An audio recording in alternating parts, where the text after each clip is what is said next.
It's your girl, Chef Kyra, and welcome back to another episode of New York Eats. Welcome to my food channel where we talk about everything nice, sugar, and spice, baby.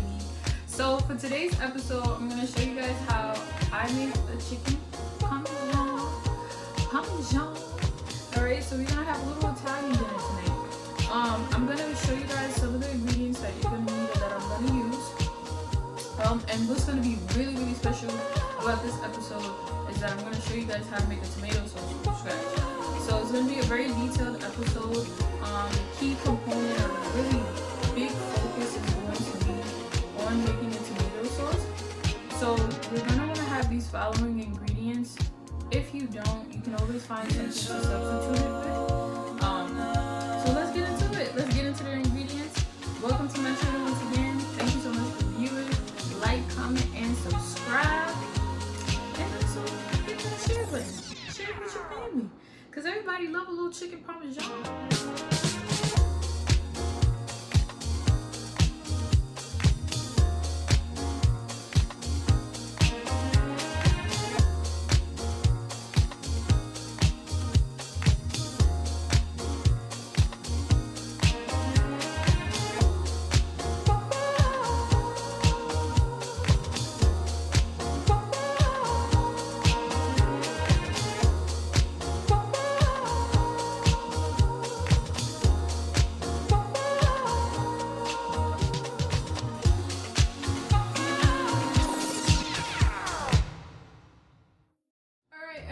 So now we're going to get to the part of actually making the tomato sauce. So this is one of the processes that you want to start with first because you're going to need sauce to put on your chicken parm.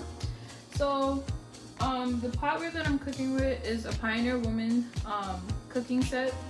I got it at Walmart for about like $100. Really nice set. Love the color. So what you want to do is you want to get a nice large pot, large enough to be able to fit a couple of tomatoes in all at once. And you want to bring your water up to simmer. You want your water to look like this as you're heating it up. So this is going to be at a nice simmer. You can start off with whatever style of tomatoes that you would like to start off with. For the red vine tomatoes, I typically like to leave the vines on the tomato just because it's easier to pluck them out of there when it's time. And also, while you're waiting for your water to heat up, it'll be a good idea to rinse all of your tomatoes off for any excess debris and also to peel off any stickers. So you just want to plop your tomatoes in. You don't want to have your water come up to a boil. So you can start it off at a high flame or either on high if you have an electric stove. And then you want to bring it down to about a medium heat. And you're just gonna plop all of your tomatoes in. As you watch the tomatoes in the pot, what we're looking for is for the skin of the tomatoes to end up splitting. So one example of what the split skin is going to look like once it comes up to the proper temperature. So this is what it's going to look like. So you want to see some type of splitting in the tomato. And this is going to indicate that the tomatoes are ready to be pulled out. So the reason why we're doing this process of putting the tomatoes inside the water is because this is going to help to remove that thin layer of skin that's on the tomato. And as you can see, the tomatoes have already started to have the skin kind of just pop open. So I'm just going to give you guys a better view of that. And hopefully you can see that right here. And let's just get the spoon so I can, because the water is hot. But as you can see right in here, this is the skin. And then this is the flesh of the tomato. And then this is the remainder of the skin of the tomato. So this is what we're looking for, and we just want to have the skin burst open. And once that's happened with each of the tomatoes that you've placed in the pot, now you can remove them and let them cool. So sometimes what I like to do is just pop them in the freezer to help them to cool off a little bit more faster, or you can set them out on a sheet pan or a cookie sheet to kind of just cool. So these are just some of the tools that I like to use. I like to get some rubber tongs, a colander or a strainer, as you formerly know it as, and a bowl, just so that when I do take the tomatoes out, the water that does drip off of the tomatoes drips into the bowl instead of all over your floor. So here we go. I'm just gonna show you guys taking out the tomatoes.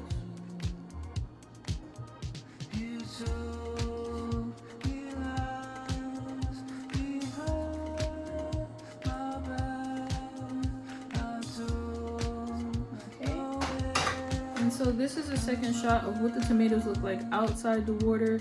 This is what you're looking for. And now, because we've steamed the tomatoes a little bit in the water, the skin is able to come off very easily. So like I said, if you're not used to very hot temperatures and your skin or you yourself are very sensitive to heat, you can just pop these in the fridge or the freezer, or either let them sit out on a cookie tray or a sheet pan, something that is a flat surface, to allow them to cool faster, and then you can begin to pick and take off the stain. So you're just gonna peel off the skin, leave it cleaned right up, and then you wanna take the stem off of the tomato, and then get the remainder of the skin off of the tomato.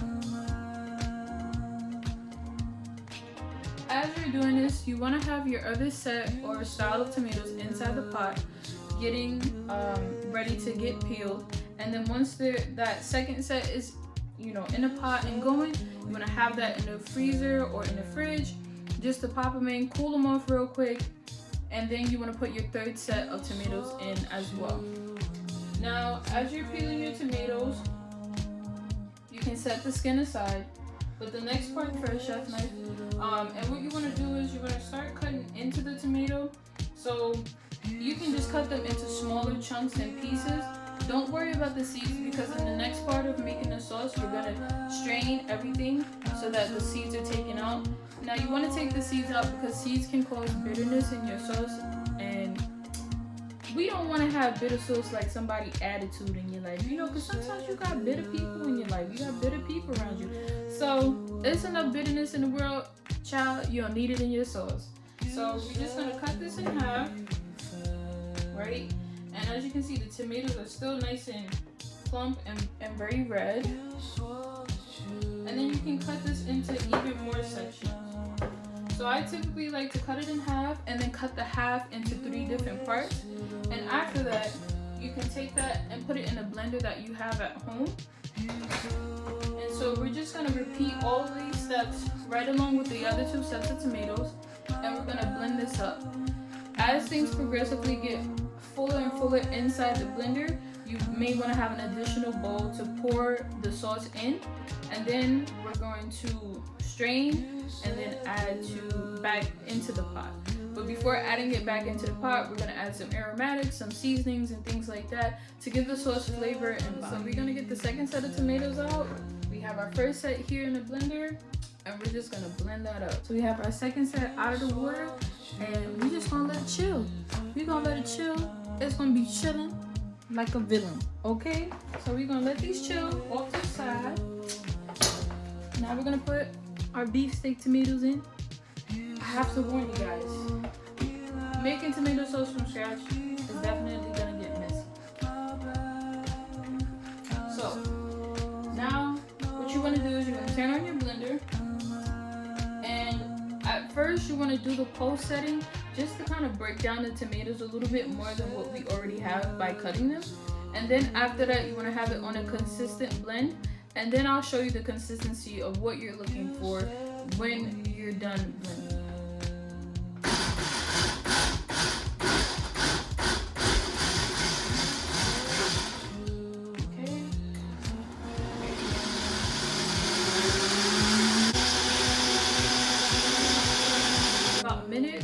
Minute and a half to 2 minutes. You want to get the consistency as smooth as possible. Now this is the consistency that you're looking for. Nice and smooth. 2 different strainers. You can use a fine mesh strainer or one of the colanders to help get the seeds out of the sauce. If you have two different types of strainers, you're more than welcome to strain as you go. But if you don't, then you can just wait, put all of the different tomatoes together, and then strain all at once back into the pot. Alright everyone, so if you have a fine mesh strainer like how I do with my set of kitchen tools, you're more than welcome to start straining. So what you want to do is, if it's candy like this one, you can place this part at the dip of the bowl and then this part on the edge of the bowl. And what you want to do is just pour all this deliciousness right through the strainer. Now some of the tools that you might want to consider having is a spoon or a handy dandy rubber heat spatula. You can also just use just a regular spoon, and what you're going to do is, because you don't want to mix the seasoning to your actual sauce, you're just going to stir. And as you stir, this part is gonna take some time, but eventually you will be able to get the majority of your sauce into the bowl. It's just gonna take a little bit. So at this point, I have a pot. I use the same pot that I used the tomatoes in previously to help peel the skin. So this is about the amount of oil that you want to look for, just enough to coat the bottom of the pan. And you want to put your pot on a medium heat. Also, while you're heating up your pot, you want to set your oven to about 375 and get that preheated and get it going, because now we're getting closer to the step of being able to put the chicken in the oven. You also might want to get out a cast iron pan or some type of frying pan so that you can fry off your pieces of chicken or sear your pieces of chicken. Now that your pan is nice and hot, what you want to do is, you don't want it to be too hot because you don't want your onions to be scorched. So you want to just, nice and easy, slide your onions in. And you want to hear that nice sizzle. So now that you have your onions in, you want to get some of your fresh garlic. I'd use about a good heaping tablespoon of garlic, because who doesn't love garlic? If you don't love garlic, I would just add a little bit less. But I love garlic and I feel like it adds a lot of great flavor to the sauce. So you want to add that in.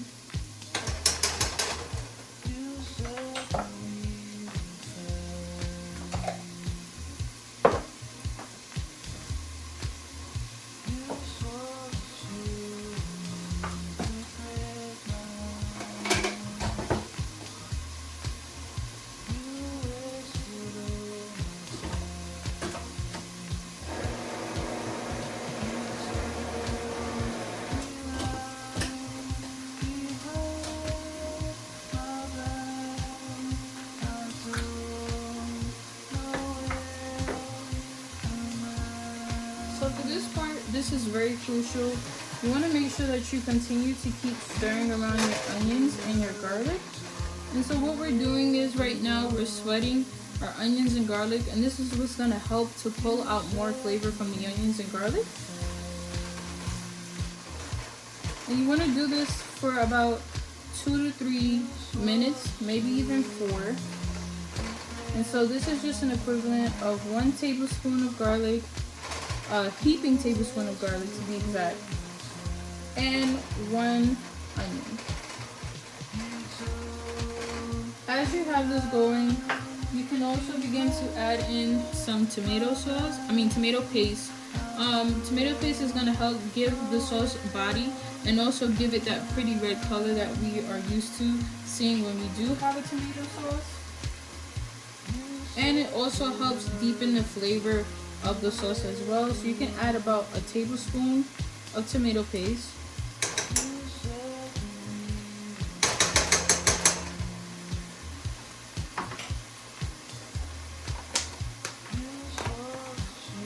And you also want to add in about 2 to 3 fresh bay leaves. And let's just get a close up on that bay leaf. Show you how pretty it is.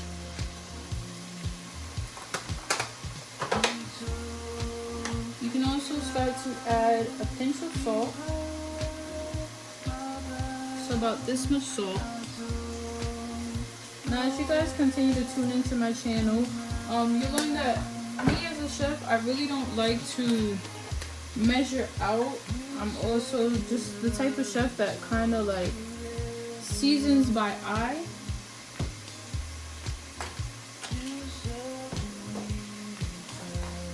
And so now we're just gonna add all of our dry seasoning.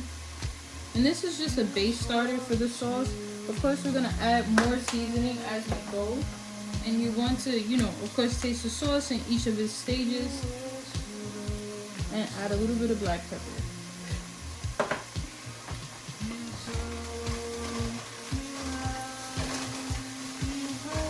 And so what we're doing right now is we're just awakening all of those delicious flavors.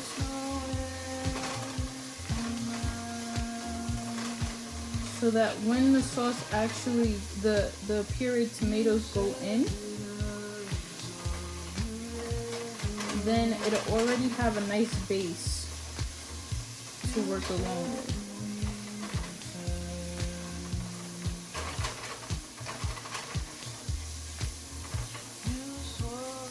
So now that we have the tomato sauce and everything kind of cooked down, at this point, if you'd like to take a spoon and do a taste test and kind of see where, you know, the flavor profile is at for you and how it's tasting, you're more than welcome to.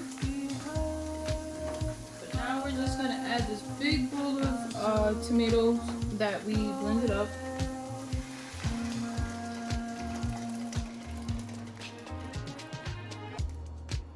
Also, be aware that because the tomato seeds are very small, you're not going to be able to get all of the seeds out, but you want to get the majority out so that you're not having any issues later on.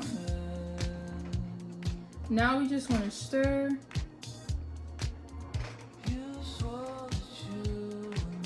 And get everything worked through the pureed tomatoes.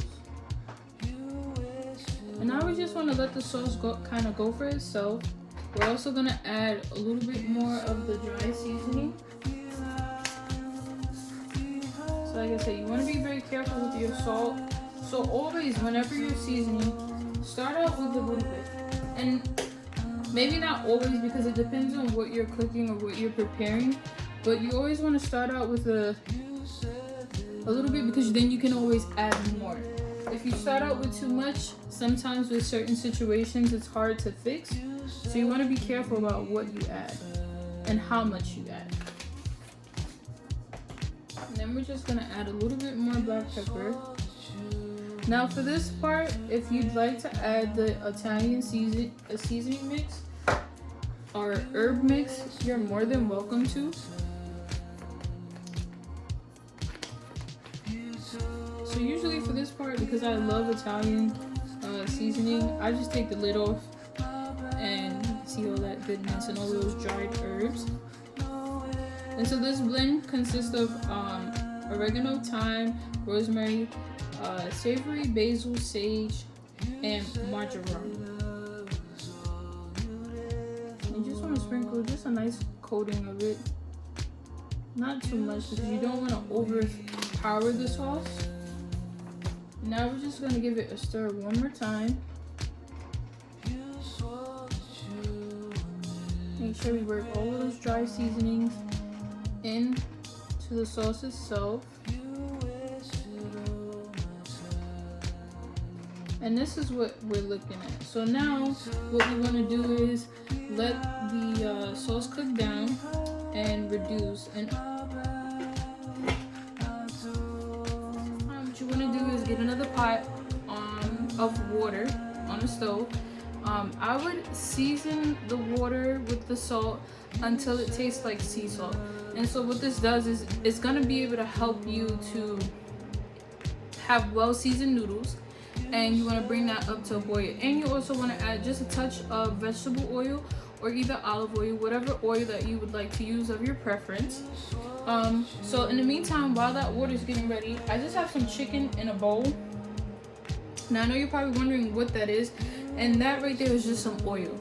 Now that is just a little secret that I have whenever I cook chicken or I make chicken, depending on how I'm doing the chicken.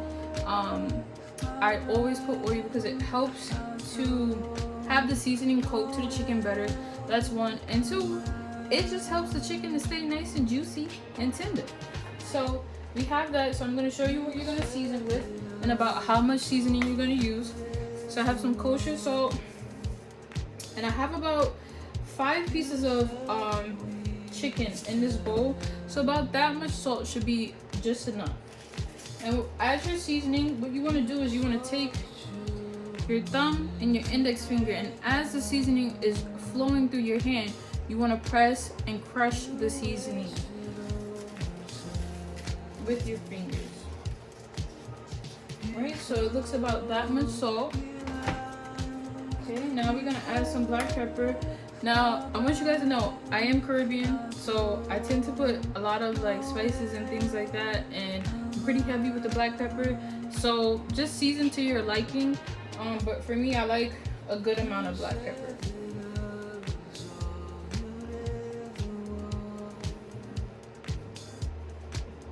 Okay, now we're just gonna add some garlic powder. So about that much, you know, you want to get about like 3 swirls of garlic powder. And about another 3 swirls of onion powder. Also, what I have over here in this bowl is some seasoned flour. Now, as you're going through the breading process, do know that sometimes your seasoning does get lost in translation. So if you have just plain flour, it can take away from the seasoning that you just seasoned on the chicken. So you just want to heighten that, and you want those flavors to be able to translate all the way through from the flour, the egg, and into the breadcrumbs. So I just seasoned the flour. I just added a little bit of salt, pepper, onion powder, and garlic powder. If you would like to add the Italian blend, you can. But one of my rules of thumb when I am cooking is to definitely think about all of the different stages that you're going to be cooking and when you're adding those seasonings, because at the end all of this is going to come together and you don't want things to be too overwhelming. Then we have a little bit of egg wash. So this is just 2 eggs and just a splash of some water, and you want to whisk it up really well. And this is what we use in the industry to help coat, you know, chicken, or sometimes we use this method for when we're baking to give bread that nice golden brown color that you guys see. Then we also have some breadcrumbs. So with the breadcrumbs, I just kept it very simple. I just added the Italian seasoning blend, and that's pretty much it. I didn't add much of any salt because I feel like because you already have salt on your chicken and then also inside the flour, you don't want to add that third step. If you do, make sure that you portion out your seasoning and think about all of those different steps that you're gonna have. So now for the breading process, rule of thumb, you always want to have a dry hand and a wet hand, however you want to do it. But 9 times out of 10, you want to take your right hand as your wet and then your left hand as your dry, or however which way you want to do it. But one hand has to be wet and one hand has to be dry. So wet in this scenario would be the chicken, and wet would also be the egg wash. Your dry is going to be your flour and your breadcrumbs.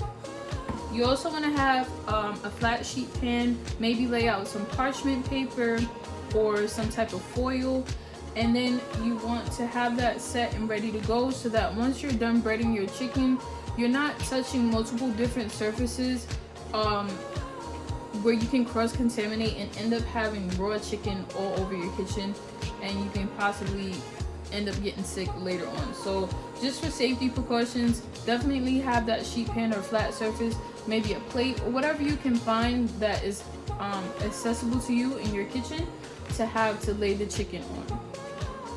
Okay, so now we're just going to get a plate. So now that we have all of our items that we need, you can even set it up this way just to make it a little bit easier. And then we have our plate to the side. Now, what I like to do when I season my chicken, I like to massage my chicken. I like to make sure that each piece is coated very well. And as you're doing this, you can put your pan, which you can have a cast iron pan or frying pan, and that bread your chicken properly. So the first thing that I'm going to start off with is just massaging my chicken and getting that all seasoned up. So you want to spread your seasoning around. You want to make sure you rub it into the chicken.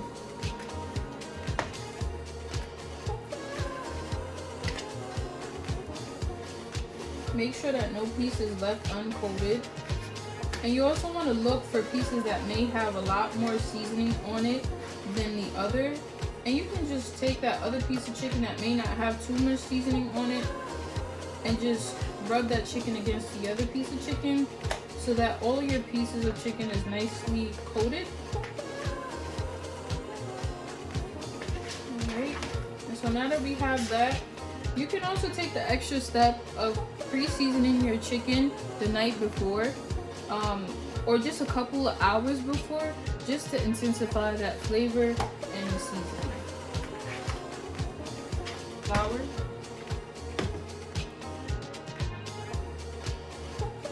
We're gonna get our egg here and our breadcrumbs, and then we're gonna. So this is our wet hand right now.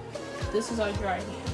You want to take your dry hand and you want to just take that flour and pat it into the chicken, flip it around, and make sure that all parts of the chicken are nicely coated. If you're more comfortable with using a bigger bowl or also just a plate for the dry parts of the process, then you can do that. Now you want to shake off any excess flour, and then you're going to just lay it into the egg wash. Now for this part, you want to take your wet hand, and you want to make sure that your chicken is nicely coated in that egg wash.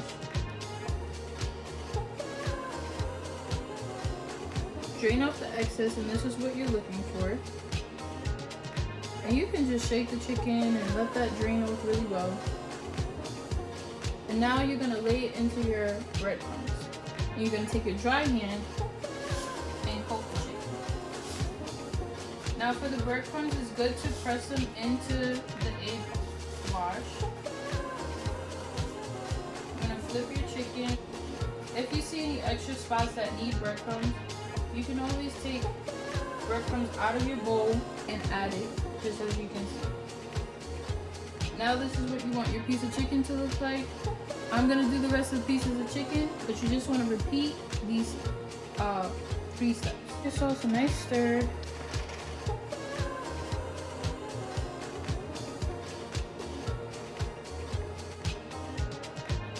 Now just to give you guys a nice close-up of the sauce. And so now I'm just going to taste. Just going to let our sauce simmer with the top off to let all of that steam and humidity come off the sauce and to help it thicken a little bit more and gain more flavor.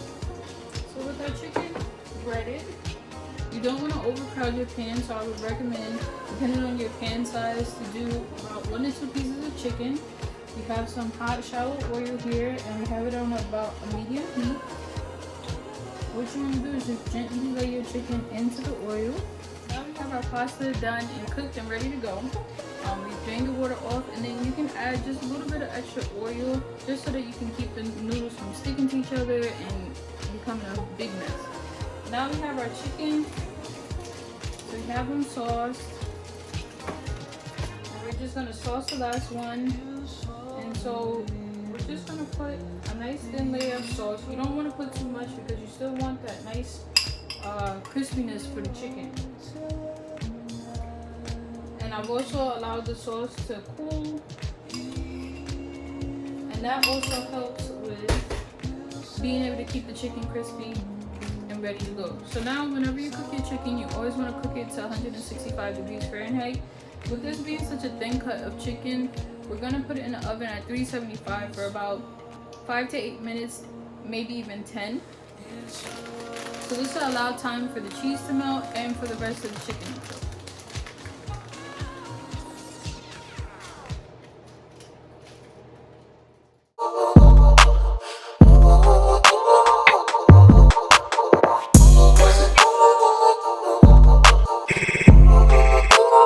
I'ma have to